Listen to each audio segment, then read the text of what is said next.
बिस्मिल्लाहिर्रहमानिर्रहीम। नाज़रीन, अज असी 18वें मील बन ते मौजूद हाँ और साडे नाल मौजा गाजीपुर तो जिन्हां दी रिहाइश तां गाजीपुर च, लेकिन ये शरकपुर के मसाइल ते भी आवाज़ उठाते हैं और PP 139 और हल्का NA 120 के मसाइल ते भी आवाज़ उठाते हैं और इलाके की कोई खुशी होवे कोई गमी होवे जितों तक हो सके उनके शिरकत भी करते हैं। मेरी मुराद सियासी व समाजी शख्सियत चौधरी محمد یسین कोक साहब है और असी उन्होंने शुक्रगुजार हाँ कि उन्होंने अपना कीमती टाइम सानू दिता और अज असी लाहौर जड़ा वाला रोड जोड़ा है वो तो एक रोड जोड़ा मौजा गाजीपुर नूं जांदा है। 18वां मील बन है जगह मशहूर है 18वें मील बन तो और ये जोड़ा टुटा पिया और कदों तो टुटा पिया और इसकी तारीख है ये तफसीलात जड़ियाँ ने वो चौधरी محمد یسین कोक साहब तो जानने। जी अस्सलाम वालेकुम। जी वालेकुम अस्सलाम। मलिक साहब बिस्मिल्लाहिर्रहमानिर्रहीम। पहले नंबर से तो मैं तुहाडा शुक्रगुजार हाँ कि तुसी साडे वास्ते टाइम कढ़िया, साडे पिंड दी आवाम वास्ते, साडे वास्ते ते तुसी इत्थे तशरीफ ले आए। जी मलिक साहब 2018 के इलैक्शन तो पहलों ये सड़क बिल्कुल ठीक सी, साफ सुथरी सी, इहदे च कोई एक अद्धा टोया टिब्बा भावें होवे जी, बाकी ये बिल्कुल ठीक सी, ट्रैफिक ठीक चलती सी, कोई मसला कोई मामला नहीं, अच्छा गुजारा हो रहा सी, अच्छा गुजारा हो रहा सी जी।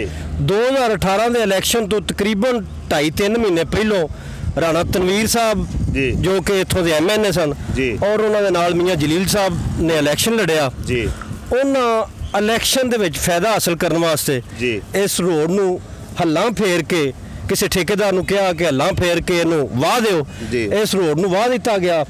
उस तो बाद इहदा कोई अज तक वाली वारस नहीं बनया, इहनूं वाह के ते इलैक्शन दे विच कैश करवाया गया, वोट लै गए, यानी कि वोट लै गए।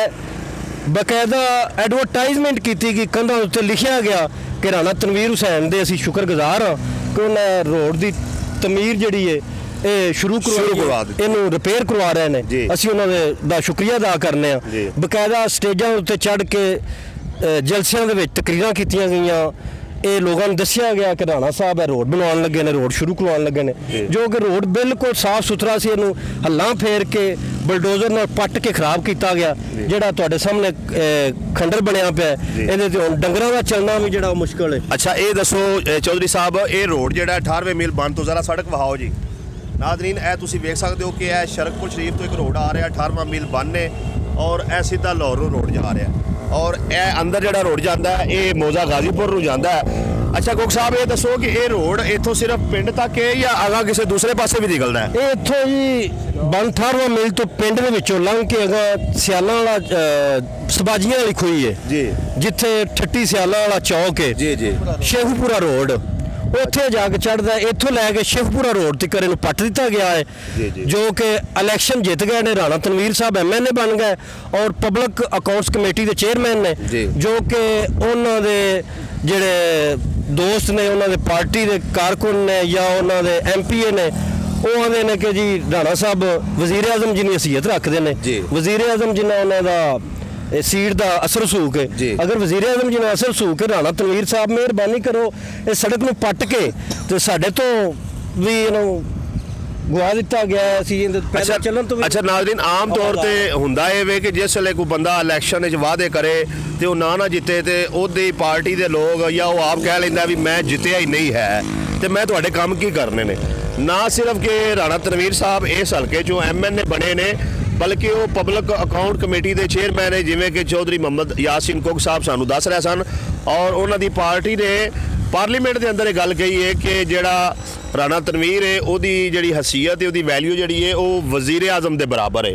तो वोट लैके और बाद चों जिहड़ा आवाम दे नाल ये हेरा फेरियां और ये धोखा और ये फ्रॉड और आवाम नूं गुमराह करना और उन्हां दा काम ना करना और जिहड़ा पहला रोड बनया सी वो भी गवा देना, मैं समझना कि मौजा गाजीपुर की आवाम नाल ज़्यादती है, हल्का NA 120 की आवाम नाल ज़्यादती है और ये गाजीपुर नाल ज़्यादती नहीं, ये शरकपुर नाल ज़्यादती है क्योंकि हुण गाजीपुर भी टाउन कमेटी के अंदर आ चुका है। और इत्थे एक होर बड़ी अहम गल जिहड़ी मैं दसना चाहांगा कि मौजा गाजीपुर जिहड़ा है उन्हां दी जिहड़ी ज़मीनां ने उन्हां ते टैक्स जिहड़े ने वो शरकपुर वाले लै जा रहे हैं, यानी कि जिवें शरकपुर की प्रॉपर्टी ते टैक्स लगता है रजिस्ट्री जिन्ना खर्चा उत्थे आउंदा है उन्ना ही खर्चा हुण जिहड़ा मौजा गाजीपुर के अंदर आ रहा है। ਬਈ ਟੈਕਸ ਤੁਸੀਂ ਲਾ ਦਿੱਤੇ ਨੇ, ਉਹਨਾਂ ਦੀਆਂ ਪ੍ਰਾਪਰਟੀਆਂ ਦੀਆਂ ਰਜਿਸਟਰੀਆਂ ਮੰਗੀਆਂ ਕਰ ਦਿੱਤੀਆਂ ਨੇ ਤੇ ਕੰਮ ਤੁਸੀਂ ਉਹਨਾਂ ਦਾ ਆਨੇ ਦਾ ਨਹੀਂ ਕਰਦੇ ਹੈਗੇ। ਇਹ ਸਿੱਧਾ ਸਿੱਧਾ ਜ਼ੁਲਮ ਹੈਗਾ। ਟੈਕਸ ਲਾਉਣ ਤੋਂ ਪਹਿਲੇ ਚਾਹੀਦਾ ਸੀ ਕੁਝ ਸਹੂਲਤਾਂ ਦਿੰਦੇ ਪਿੰਡ ਨੂੰ। ਪਿੰਡ ਵਾਲੇ ਵੇਖਦੇ ਕਿ ਯਾਰ ਹਕੂਮਤ ਸਾਡੇ ਵਾਸਤੇ ਕੰਮ ਕਰ ਰਹੀ ਹੈ ਤੇ ਸਾਨੂੰ ਵੀ ਚਾਹੀਦਾ ਕਿ ਜਿਹੜਾ ਅਸੀਂ ਟਾਊਨ ਕਮੇਟੀ ਦੇ ਅੰਦਰ ਆਏ ਹਾਂ ਤੇ ਸਹੀ ਤਰੀਕੇ ਨਾਲ ਆਪਣੀਆਂ ਪ੍ਰਾਪਰਟੀਆਂ ਦੇ ਉੱਤੇ ਇਹਨਾਂ ਨੂੰ ਟੈਕਸ ਦਈਏ, ਇਹਨਾਂ ਦੇ ਜਿਹੜਾ ਜੋ ਮਾਮਲਾ ਸਾਡੇ ਕੋਲ ਮੁਤਾਲਬਾ ਹਕੂਮਤ ਕਰਦੀ ਹੈ ਪੂਰਾ ਕਰੀਏ। ਅੱਛਾ ਕੁੱਕ ਸਾਹਿਬ, ਇੱਕ ਹੋਰ ਸਵਾਲ ਕਰਨਾ ਚਾਹਾਂਗਾ।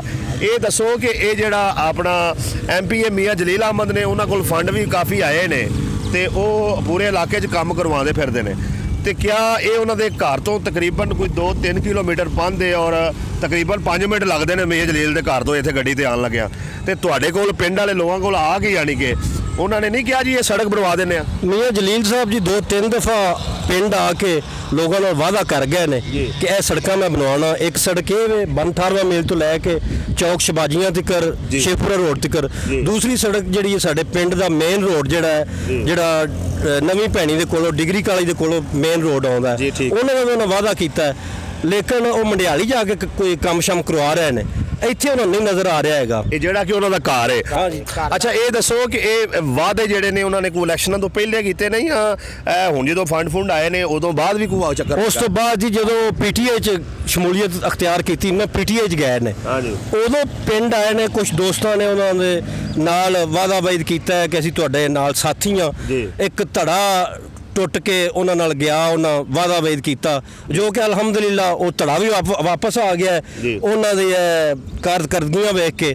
ਇੱਕ ਉਹਨਾਂ ਸੂਈ ਗੈਸ ਦਾ ਵਾਅਦਾ ਕੀਤਾ ਸੀ ਜਿਹੜਾ ਉਹ ਵੀ ਪੂਰਾ ਨਾ ਕਰ ਸਕੇ, ਉਹ ਵੀ ਉਹਦੇ 'ਚ ਵੀ 0/0 ਉਹਨਾਂ ਦੀ ਕਾਰਗਰਦਗੀ ਰਹੀ ਹੈ। ਇਹ ਰੋਡ ਦਾ ਉਹਨਾਂ ਵਾਅਦਾ ਕੀਤਾ, ਕੋਈ ਵੀ ਰੋਡ, ਕੋਈ ਗਲੀ ਨਾਲੀ, ਕੋਈ ਕੰਮ ਨਹੀਂ ਗਾਜ਼ੀਪੁਰ ਦਾ ਉਹਨਾਂ ਕੀਤਾ। ਉਹ ਸਾਰੇ ਦੋਸਤ ਜਿਹੜੇ ਮਾਯੂਸ ਹੋ ਚੁੱਕੇ ਨੇ, ਅਲਹਮਦੁਲਿਲਾ ਜਿਹੜੇ ਧੜੇ ਨਾਲ ਜਿੱਥੋਂ ਗਏ ਸਨ ਉੱਥੇ ਵਾਪਸ ਆ ਚੁੱਕੇ ਨੇ। ਮੀਆਂ ਜਲੀਲ ਸਾਹਿਬ ਦੀ ਇਹ ਕਾਰਗਰਦਗੀ ਹੈ। ਮੀਆਂ ਜਲੀਲ ਸਾਹਿਬ ਜ਼ਿਲ੍ਹਾ ਨਾਜ਼ਮ ਰਹੇ ਨੇ, ਉਦੋਂ ਵੀ ਉਹਨਾਂ ਕੋਈ ਕੰਮ ਨਹੀਂ ਕੀਤਾ ਸ਼ਰਕਪੁਰ ਦਾ, ਜ਼ਿਲ੍ਹੇ ਸ਼ੇਖੂਪੁਰੇ ਦਾ, ਗਾਜ਼ੀਪੁਰ ਦਾ, ਤਹਿਸੀਲ ਸ਼ਰਕਪੁਰ ਦਾ। ਮੀਆਂ ਜਲੀਲ ਸਾਹਿਬ MNA ਰਹੇ ਨੇ, ਨਾ ਉਦੋਂ ਕੋਈ ਕੰਮ ਨਹੀਂ ਕੀਤਾ। ਮੀਆਂ ਜਲੀਲ ਸਾਹਿਬ ਅੱਜ ਪਾਵਰ ਵਿੱਚ ਨੇ, ਮੈਂ ਜਿਹੜੀ ਗੱਲ ਸੱਚੀ ਉਹ ਕਰਾਂਗਾ, ਪਾਵਰ ਵਿੱਚ ਨੇ, PTA 'ਚ ਸ਼ਮੂਲੀਅਤ ਅਖਤਿਆਰ ਕੀਤੀ ਹੈ। ਅੱਛਾ ਤੁਹਾਡੇ ਪਿੰਡ ਦਾ ਮੀਆਂ ਜਲੀਲ ਸਾਹਿਬ ਨੇ ਚਲੋ ਸੜਕ ਤੋਂ ਇਲਾਵਾ ਕੋਈ ਹੋਰ ਕੰਮ ਕੀਤਾ ਹੋਵੇ? ਨਾ ਜੀ, ਸਾਡੇ ਪਿੰਡ ਦਾ ਉਹਨਾਂ ਕੋਈ ਕੰਮ ਨਹੀਂ ਕੀਤਾ। ਨਾਜ਼ਰੀਨ, ਮੈਂ ਨਹੀਂ ਸਮਝਦਾ ਕਿ ਗਾਜ਼ੀਪੁਰ ਤੇ ਸ਼ਰਕਪੁਰ 'ਚ ਕੋਈ ਫਰਕ ਹੈ। ਇੱਕ ਹੀ ਘਰ ਹੈ, ਇੱਕ ਹੀ ਜਗ੍ਹਾ ਹੈ, ਇੱਕ ਹੀ ਏਰੀਆ ਹੈ, ਇੱਕ ਹੀ ਇਲਾਕਾ ਹੈ। ਸਵੇਰੇ ਮੀਆਂ ਸਾਹਿਬ ਸੈਰ ਕਰਨ ਨਿਕਲਣਾ ਤੇ ਗਾਜ਼ੀਪੁਰ ਆ ਸਕਦੇ ਨੇ, ਇਹਨਾਂ ਕੋ ਪਾਉਂਦੇ 10 ਮਿੰਟ ਸਾਰੇ 15 ਮਿੰਟ ਪੈਦਲ ਲੱਗਦੇ ਨੇ, तो 15 मिनट का पैदल रास्ता है। हाँ जी, तो बड़े अफसोस का मुकाम है कि मियाँ जलील साहब अपने एरिए च अपने इलाके च काम नहीं करवा रहा है और यकीनन इनका आने वाले वक्त उन्होंने सियासी साख्त जी उन्होंने नुकसान होगा और ये लोग जोड़े ने उन्होंने को बेजार हो जाएंगे कि मियाँ साहब तुसी अपने हल्के च अपने एरिए च अपने घर च काम नहीं करवाए गए तो असी दोबारा तुहानू वोट किवें दईए। और इस मौके पर मैं राना तनवीर साहब अगे भी इस वीडियो के जरिए और उन्होंने पूरे ग्रुप नू गुजारिश करना चाहांगा कि बराए मेहरबानी आवाम नू काम दे नाल तुसी क्रेडिट भी लवो, तुसी इफ्तिताह भी करो, तुसी फुल्लां दे हार भी पाओ, लेकिन ये रोड बनाओ। साडा मकसद ये है कि रोड बनना चाहिए। सानू इस गल नाल कोई नहीं कि केड़ा ग्रुप बना रहा है, केड़ा धड़ा बना रहा है। आवाम नू काम दे नाल है, आवाम नू सहूलत दे नाल है। मोटरसाइकिलों के भाई जा रहे हैं, यकीन मनो मेरा नहीं ख्याल कि इत्थे जिहड़ा बंदा जांदा है हर दूजे दिन तीजे दिन उनकी मोटरसाइकिल पेंचर ना हुंदी होवे। बुजुर्ग ने ये अपना जानवर लैके जा रहे हैं तो यकीनन जिमें दे पत्थर पै ने इत्थे जानवर दे भी किसी दे पैर नूं नुकसान हो सकता है, किसी नूं चोट आ सकती है, कोई लंघदा राही भी जिहड़ा इत्थे जख्मी हो सकता है। तो बराए मेहरबानी MNA राना तनवीर साहब और MPA मियाँ जलील साहब जिहड़ा इस मसले की तरफ तवज्जो देन और इनू जिहड़ा फिल फौर जिहड़ा हल किया जाए। और चौधरी मोहम्मद यासिन कुक साहब जिहड़े इस वेले तशरीफ लिआए ने वो किसी धड़े की आके नुमाइंदगी नहीं कर रहा बल्कि गाजीपुर के मसले की नुमाइंदगी कर रहे हैं। उन्होंने इत्थे आना सिर्फ और सिर्फ इस रोड वास्ते वे और गाजीपुर की आवाम वास्ते वे। उन्होंने ये सारा कुछ करना सिर्फ गाजीपुर की आवाम वास्ते वे और आवाम नूं भी चाहिए कि इस मसले के अंदर ਚੌਧਰੀ ਮੁਹੰਮਦ ਯਾਸੀਨ ਕੁੱਗ ਸਾਹਿਬ ਦਾ ਔਰ ਜਿਹੜੇ ਦੀਗਰ ਸਾਡੇ ਭਾਈ ਨੇ ਉਹਨਾਂ ਦਾ ਸਾਥ ਦੇਣ। ਔਰ ਇਸ ਮਾਮਲੇ 'ਚ ਕੀ ਨਾਂ ਜੀ ਆਪਣਾ? ਅਕਬਰ ਅਲੀ ਕੁੱਗ। ਭਾਈ ਅਕਬਰ ਅਲੀ ਕੁੱਗ ਸਾਹਿਬ ਦੀ ਵੀ ਰਾਏ ਲਾਂਗੇ ਕਿ ਉਹ ਕੀ ਕਹਿਣਾ ਚਾਹੁੰਦੇ ਨੇ। ਜੀ ਕੁੱਗ ਸਾਹਿਬ, ਤੇ ਜਾਣੇ ਇਹ ਵੇ ਕਿ ਆ ਛੋਟੇ ਮੋਟੇ ਜਿਹੜੇ ਕੰਮ ਨੇ ਮੀਆਂ ਸਾਹਿਬ ਨੂੰ ਚਾਹੀਦਾ ਕਿ ਕੁਰਆਨ, ਰਾਣਾ ਤਨਵੀਰ ਸਾਹਿਬ ਨੂੰ ਚਾਹੀਦਾ ਕੁਰਆਨ ਆਪਣਾ ਕ੍ਰੈਡਿਟ ਲੈਣ ਲੈ ਕੇ ਜਿਹੜਾ ਆ ਛੋਟੇ ਛੋਟੇ ਕੰਮ ਨੇ। ਆ ਗੈਸ ਪਿਆ ਹੈ ਜੀ, ਉਹ ਵੀ ਬਾਜ਼ਾਰ ਜਿਹੜੇ ਪਹਿਲੋਂ ਚੰਗੇ ਭਲੇ ਬਾਜ਼ਾਰ ਸਨ, ਬਾਜ਼ਾਰ ਸਾਰੇ ਟੁੱਟ ਭੱਜ ਗਏ ਨੇ। ਕੁਝ ਲੋਕਾਂ ਦੀਆਂ ਦੀਵਾਰਾਂ ਘਰ ਦੀਆਂ ਗਿਰਨ ਵਾਲੀਆਂ ਹੋਈਆਂ ਪਈਆਂ ਨੇ ਕਿ ਜਿਹੜੇ ਮਾੜੇ ਲੋਕ ਨੇ, ਜਿਹੜੇ ਤਗੜੇ ਨੇ ਉਹਨਾਂ ਦਾ ਆਪਣਾ ਨੱਪ ਕੁੱਟ ਕਰ ਲਿਆ, ਤੇ ਜਿਹੜੇ ਮਾੜੇ ਨੇ ਗਰੀਬ ਲੋਕ ਨੇ, ਗਰੀਬ ਲੋਕਾਂ ਦਾ ਤਾਂ ਉਹ ਵੀ ਡਿੱਗ ਰਿਹਾ। ਜਿਹੜੇ ਮਕਾਨ ਬਣੇ ਹੋਏ ਨੇ ਉਹ ਵੀ ਡਿੱਗ ਰਹੇ। ਤੇ ਜੇ ਇਸ ਤਰ੍ਹਾਂ ਹੀ ਕੰਮ ਰਿਹਾ ਤੇ ਇਹਨਾਂ ਆਉਣ ਵਾਲੇ ਵਕਤ ਦੇ ਵਿੱਚ ਇਸ ਆਵਾਮ ਕੋਲੋਂ ਵੋਟ ਕਿਆ ਲੈਣੇ ਨੇ, ਕਿਆ ਇਹਨਾਂ ਕੰਮ ਕਰਵਾਉਣਾ। ਕੋਈ ਆਉਣ ਵਾਲਾ ਨਵਾਂ ਬੰਦਾ ਹੀ ਫਿਰ ਕੋਈ ਵੋਟ ਲੈ ਸਕਦਾ, ਕੰਮ ਕਰ ਸਕਦਾ। ਇਹਨਾਂ ਦਾ ਫਿਰ ਕੀ ਬਣ ਸਕਦਾ। ਜੀ ਨਾਜ਼ਰੀਨ, ਤੁਸੀਂ ਵੇਖਿਆ ਕਿ ਗਾਜ਼ੀਪੁਰ ਦੀ ਜਿਹੜੇ ਰਹਿਣ ਵਾਲੇ ਰਿਹਾਇਸ਼ੀ ਨੇ ਉਹ ਵੀ ਮੀਆਂ ਸਬਾਨ ਤੋਂ ਰਾਣਾ ਤਨਵੀਰ ਤੋਂ ਇਸ ਵੇਲੇ ਮਾਯੂਸ ਨਜ਼ਰ ਆ ਰਹੇ ਨੇ। ਔਰ ਇਹ ਮਾਯੂਸੀ ਸਿਰਫ ਕੰਮ ਕਰਕੇ ਹੀ ਖਤਮ ਕੀਤੀ ਜਾ ਸਕਦੀ। ਕੰਮ ਕਰਨ ਤੇ ਸਾਡੀ ਮਾਯੂਸੀ ਖਤਮ ਹੈ। ਸਾਡੀ ਕੋਈ ਮਾਯੂਸੀ ਨਹੀਂ ਇਹਨਾਂ ਵਾਸਤੇ। ਸਾਡੀ ਮਾਯੂਸੀ ਸਿਰਫ ਇਹੀ ਕਿ ਸਾਡੇ ਕੰਮ ਅੱਛੇ ਤਰੀਕੇ ਨਾਲ ਕਰਨ। ਅਸੀਂ ਇਹਨਾਂ ਦੇ ਅੱਗੇ ਵੀ ਇਹਨਾਂ ਨੂੰ ਵੋਟ ਦਿੰਦੇ ਹਾਂ, ਹੁਣ ਵੀ ਇਹਨਾਂ ਨੂੰ ਵੋਟ ਦਿੰਦੇ ਹਾਂ। ਤੇ ਜੇ ਸਾਡੇ ਕੰਮ ਹੀ ਨਹੀਂ ਹੋਣੇ ਤੇ ਫਿਰ ਅਗਾਂ ਨੈਕਸਟ ਟਾਈਮ ਅਸੀਂ ਇਹਨਾਂ ਨੂੰ ਵੋਟ ਕਾਹਦੇ ਦੇਣੇ ਨੇ ਜੀ। ਇਲਾਕੇ ਦੇ MNA ਔਰ MP ਨੂੰ ਚਾਹੀਦਾ ਹੈ ਕਿ ਸਿਆਸੀ ਬਿਆਨਾਂ ਤੋਂ ਬਾਹਰ ਆ ਕੇ ਆਪਣੇ ਵਾਅਦੇ ਵਫਾ ਕਰਨ। ਔਰ ਗਾਜ਼ੀਪੁਰ ਦੇ ਜਿਹੜੇ ਪਾਣੀ ਦਾ ਮਸਲਾ ਹੈ, ਗੈਸ ਦਾ ਮਸਲਾ ਹੈ, ਇਹ ਰੋਡ ਦਾ ਮਸਲਾ ਹੈ, ਗਲੀਆਂ ਦੀ PCCC ਦਾ ਮਸਲਾ ਹੈ। ਇਸ ਤੋਂ ਇਲਾਵਾ ਇਹ ਜਿਹੜਾ ਪੁਰਾਣੀ ਭੈਣੀ ਤੋਂ ਆਪਣਾ ਨਵੀਂ ਭੈਣੀ ਤੋਂ ਜਿਹੜਾ ਰੋਡ ਗਾਜ਼ੀਪੁਰ ਨੂੰ ਆਉਂਦਾ ਹੈ ਉਹਦਾ ਮਸਲਾ ਹੈ। ਜਾਂ ਇਸ ਤੋਂ ਇਲਾਵਾ ਪਿੰਡ ਦੀ ਇੱਕ ਕਮੇਟੀ ਬਣਾ ਕੇ ਉਹਦੇ ਨਾਲ ਮੁਸ਼ਾਵਰਤ ਕਰਕੇ ਭਾਵੇਂ ਆਪਣੇ ਗਰੁੱਪ ਦੀ ਬਣਾਉਣ, ਜਿਹੜੇ ਦੀਗਰ ਪਿੰਡ ਦੇ ਮਸਾਇਲ ਨੇ ਉਹਨਾਂ ਨੂੰ ਹੱਲ ਕੀਤਾ ਜਾਵੇ ਤਾਂ ਕਿ ਅਹਿਲੇ ਇਲਾਕਾ ਜਿਹੜੇ ਨੇ ਉਹਨਾਂ ਦੀ ਮਾਯੂਸੀ ਖਤਮ ਹੋਵੇ। ਔਰ ਉਹ ਅੱਗੇ ਚੱਲ ਕੇ ਜਿਹੜਾ ਅੱਜ ਤੁਹਾਡੇ ਤੋਂ ਮਾਯੂਸ ਆਉਂਦੇ ਨੇ ਉਹਦੇ ਤੋਂ ਵਾਪਸ ਰਜੂਅ ਕਰਕੇ ਜਿਹੜਾ ਉਹ ਤੁਹਾਡੀ ਹਮਾਇਤ 'ਚ ਖੜੇ ਹੋਣ, ਵਗਰਨਾ ਇਸ ਹਲਕੇ 'ਚ ਤੁਹਾਡਾ ਅੰਜਾਮ ਬੁਰਾ ਹੋਵੇਗਾ।